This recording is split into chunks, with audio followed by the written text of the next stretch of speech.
Welcome, everyone, and thank you for joining the Infinity Ward live stream today. Hope you guys enjoyed that trailer. My name is Ashton. I'm the community manager here at the studio, and today I'm joined by two very special guests. Gentlemen, introduce yourselves. Hi, I'm Lee Ross, Associate Project Director for Zombies. And I'm Jake Geiger. I'm the Art Director on Zombies. So we just saw a pretty badass trailer. Yes, indeed. Excited to finally be able to show it to everyone. I know the chat's going absolutely crazy right now. So what are your guys' role in regards to Zombies? What do you do here? I'll let Jake start first. Tell us about yourself. Basically, I get to head up the awesome Zombies art team that we have here. So, I mean, it's a great team of guys, and I'm privileged to be able to be the one that steers them in the right direction. Yeah.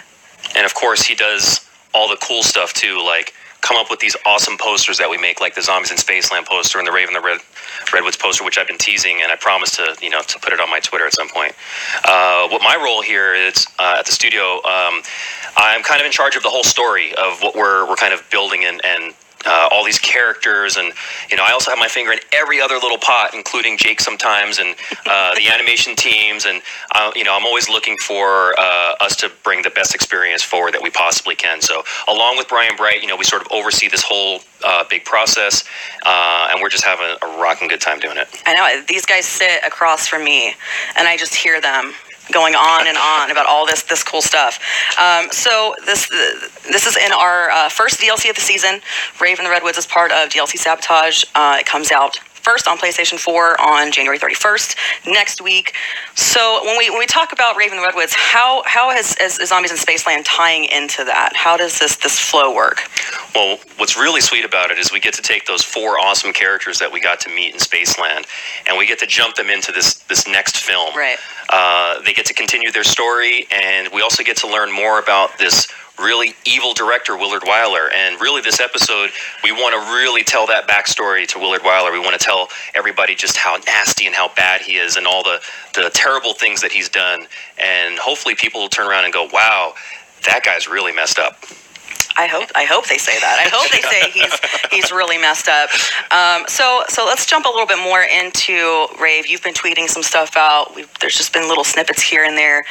So let's talk about the location. So I think we have a map showing and a logo showing this new location. So tell me a little bit about Bear Lake. Where did this inspiration come from? For that, we really, when we started off with this, we had, on the first map we had Spaceland, and then for the next one we wanted to kind of explore a different horror genre, and one of the ones that kept coming up in conversations was the sort of the classic like 90s slasher flicks. And so when we started talking about that more, the general thing that everyone always gravitated towards was, it's always the slasher and the teenagers and the summer camp and that kind of stuff. And so that's how we really grabbed onto that, and everyone seemed super into it. And from there it was like I grew up in Big Bear in the mountains north of LA, and so for me growing up, that was like my childhood was going to summer camps and kind of being in that atmosphere and everything like that. So it was really fun to kind of find all the reference we needed and work with all the guys to figure out how to kind of make this map not an exact replica of someplace, but really to capture that feel. Yeah, that, to find the inspiration for it, right? When you go to summer camp and you kind of have that same feeling of like running around the map, that you feel like you're there. Well, speaking of, we actually do have the map.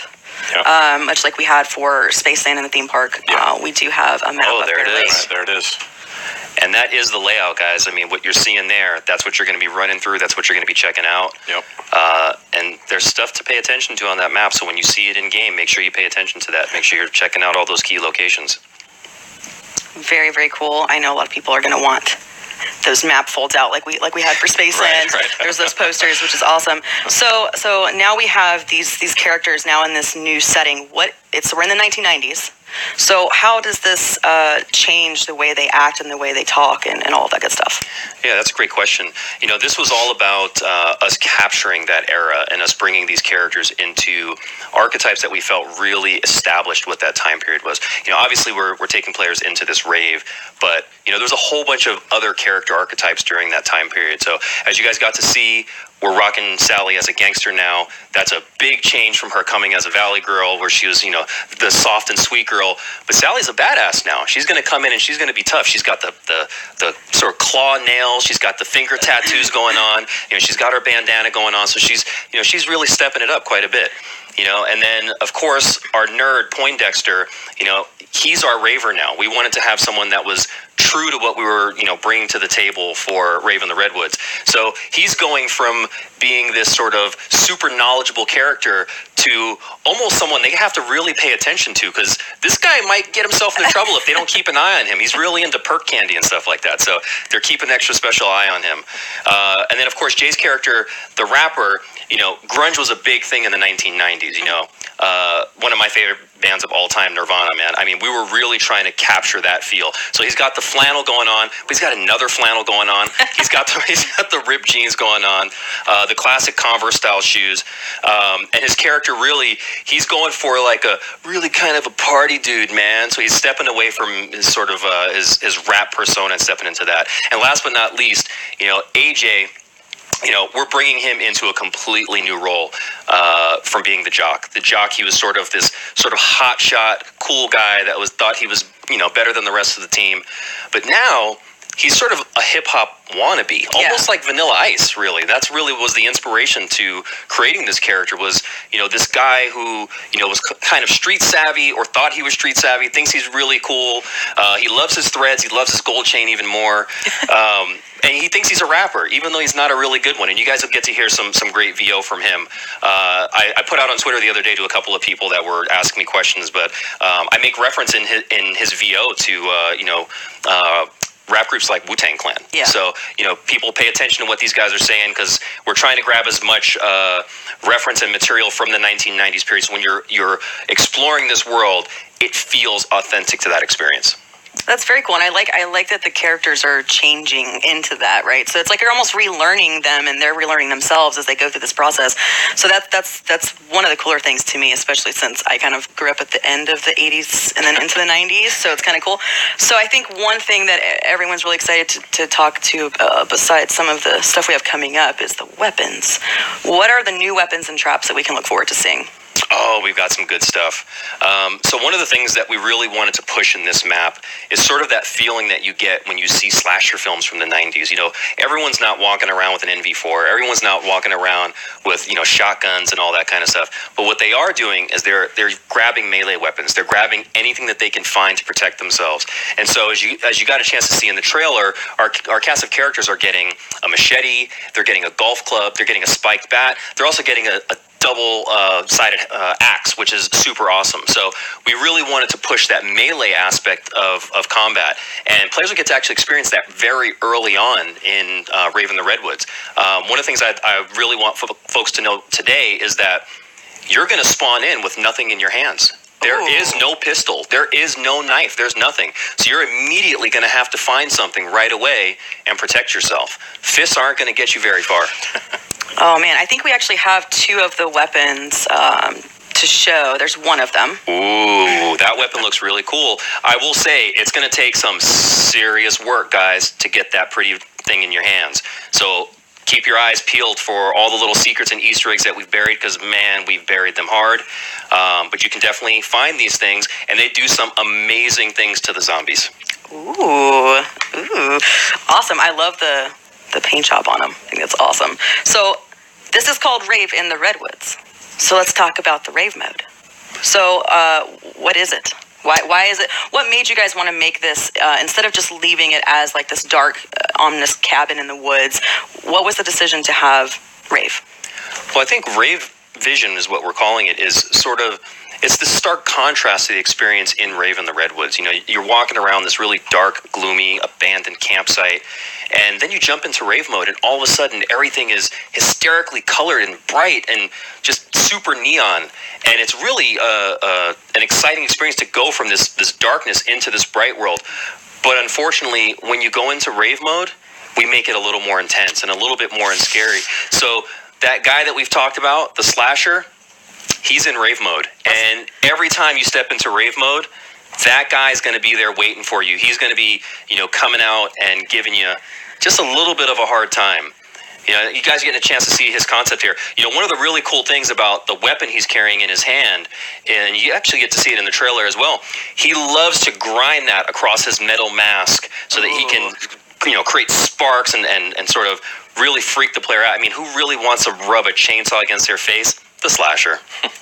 So I think we've got his Rave more concept. Ooh. So this is another version of the slasher that you'll get to see. And there he is all raved out. As you can tell, that guy's much bigger. Yeah. Much bigger. So there is a way to sort of transform the slasher into sort of a super version of himself. We're going to be seeing a lot on social media, I think, right after this. So one thing I think some people picked up on the trailer was the music. Can you give me a hint or a little taste of what we can expect? Yeah, so, you know, we want to stay true to the theme of it being a rave. Now, this is unlike Spaceland, where there's a PA system everywhere and there's a DJ who's, you know, cranking out tracks. But when you're in the rave area of the map, you know, we want to have, you know, tracks spinning up that make you feel like you're in a rave. So even as you begin to approach that area, you can start to see the lights, you can start to see the sound, all sort of the feel of that experience. And you might hear things like Alien Sex Fiend that'll be rocking out there, or Crystal Method. So there'll be stuff that takes us back to that 90s period. And I have to call him out, man. Brian Bright, this guy does the music selection for all the stuff that we do. Even though we all sort of chime in and give suggestions, this dude owns more music than anybody I know. Like vinyl albums, 8 tracks, CDs, forget it. I mean, it's absolutely ridiculous. He probably has 2 garages worth of music stored. He is really a music buff. So shout out to Brian for the excellent choices that he made in Spaceland. And I think you guys will not be let down. If you're into rave music, 90s rave music at all, Brian has hooked you guys up once again. Well, very cool. I think we've got one more piece of concept art, and this is a Sasquatch concept. What is this about? Oh, this is about us really trying to play off that woods theme. You know, one of the things that's elusive that everyone wants to see in the woods is Bigfoot. Everybody wants to see a Sasquatch. You know, they're looking for the footprints. Everybody's tracking them down. Well, we had these really awesome rounds in Spaceland where these exploding clowns came out and probably gave a bunch of people nightmares, including myself. These guys are going to replace our clown rounds, and when they come out, they're going to ferociously come out and try to rip your face off. Oh, now, they're far more aggressive than the clowns, and you know what? They're not going to blow up and go away. These guys are going to chase you until you take them down or they eat you alive. Oh, fun. These guys were super fun to design. Yeah. And especially having, like, the rave mode versions of these guys in there. It was awesome to be able to kind of come up with the idea and then really kind of push that and then make them kind of even more like sort of tribal and creepy in rave mode. Yeah. And if you guys notice that they have a rave version of themselves, that means that just because you've gone into rave mode, you're not safe. These guys are coming along for the ride. So you got to take them down. Rave mode won't save you. And if you go into rave mode with those guys, homie Slasher's going to be waiting for you. Oh, geez. Now you're making me nervous now. And I think, you know, we've for Zombies in Spaceland, we had these awesome posters. We have all kinds of cool T-shirts and designs, and we have a poster to show for Rave in the Redwoods. There it is. That's the one we've been teasing all this time. You know, the whole idea was really to not give away the character archetypes too soon. We didn't want to give away the fact that we got this awesome celebrity in Kevin Smith that's joining the cast. But there it is. We wanted to let people get a chance to see this thing in all its glory. And who knows? Maybe we'll find a few into people's hands. We'll never know. Possibly. We might do that. Very, very cool.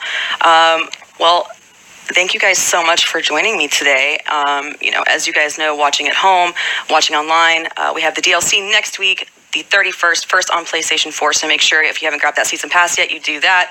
And I think we should go upstairs and play a little bit. But I think before we go, we've got something kind of cool.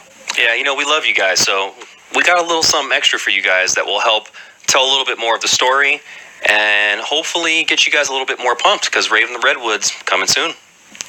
Bye, guys.